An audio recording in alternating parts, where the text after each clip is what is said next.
ডকমকাৰ কাছজানত অনুষ্ঠিত 9-দিনীয়া অখণ্ড যজ্ঞ কাৰ্যসূচীত অংশগ্ৰহণ কাৰ্যবাহী সদস্য লুনচিং তেৰণ। কাৰ্বি আংলং জিলাৰ ডকমকা অঞ্চলৰ কাছজানত অৱস্থিত মা দুৰ্গা মন্দিৰত প্ৰথমবাৰৰ বাবে 9-দিনীয়া ধৰ্মীয় কাৰ্যসূচীৰে অনুষ্ঠিত কৰা অখণ্ড যজ্ঞৰ কাৰ্যসূচীত 3 দিনৰ দিনা অংশগ্ৰহণ কৰে কাৰ্বি আংলং জিলা স্বায়ত্তশাসিত পৰিষদৰ কাৰ্যবাহী সদস্য লুনচিং তেৰণ। ৰাজ্যখনৰ 10জন পণ্ডিতে পৰিচালনা কৰা অখণ্ড যজ্ঞৰ অনুষ্ঠানত অঞ্চলটোৰ বহু লোকৰ সমাগম হয়। আয়োজক সমিতিয়ে জানিবলৈ দিয়া অনুসৰি 13 মাৰ্চৰ শেষৰ দিনা সন্ধিয়া সাংস্কৃতিক অনুষ্ঠানৰো আয়োজন কৰা হৈছে। এই সাংস্কৃতিক অনুষ্ঠানত প্ৰায় 10-12 জন জনপ্ৰিয় কাৰ্বি গায়ক গায়িকা অভিনেতা আৰু বহুকেইজন কমেডিয়ানে অংশগ্ৰহণ কৰাৰ কথা।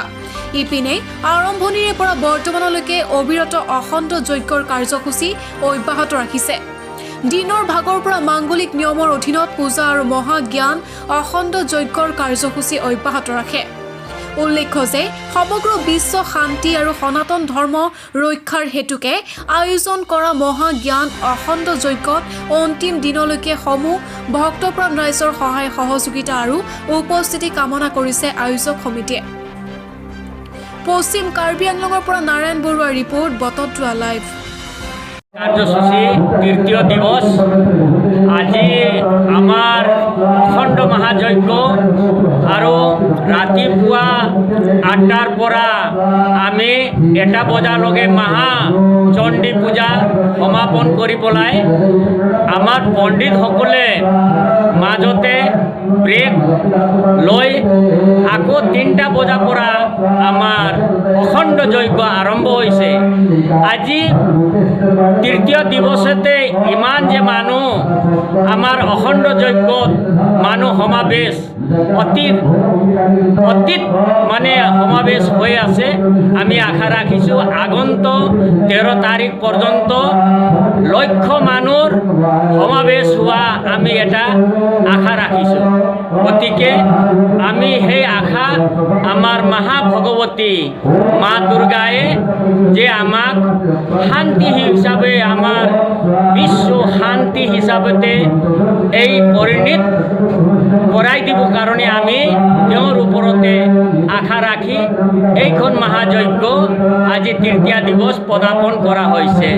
আজি ডকমকা এলেকাত বা অৰ্থাৎ ডকমকা এৰিয়াত আমাৰ কাছজান এলেকাত প্ৰথমবাৰৰ বাবে আজি আমাৰ দুৰ্গা মন্দিৰ অখণ্ড জেগা সেইখিনি পালন কৰা হৈছে। আজি 3 দিন ধৰি আজি অখণ্ড জেগা হ'লেও আজি কৰি গৈ আছে 9 দিন নৰাতিৰ বাবে। গতিকে আমাৰ সেইখিনি এলেকাত ৰাইজে সহযোগিতা কামনা কৰিছে আৰু সহায় দিছে।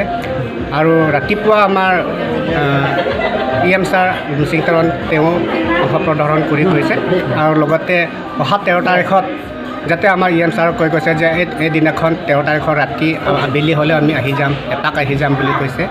লগতে আমাৰ ছিংগাৰ আছে আৰু এক্ট্ৰেছবিলাকে আহিব বুলি কোৱা কথা আছে সেইদিনাখন।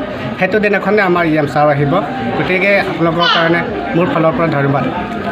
আজি আমাৰ 9-দিনীয়া অখণ্ড যজ্ঞ হৈছে আমাৰ এই কাছজানত এলেকাত, ডকমকা কাছজানত। গতিকে আজি EM ছাৰো আহিছে।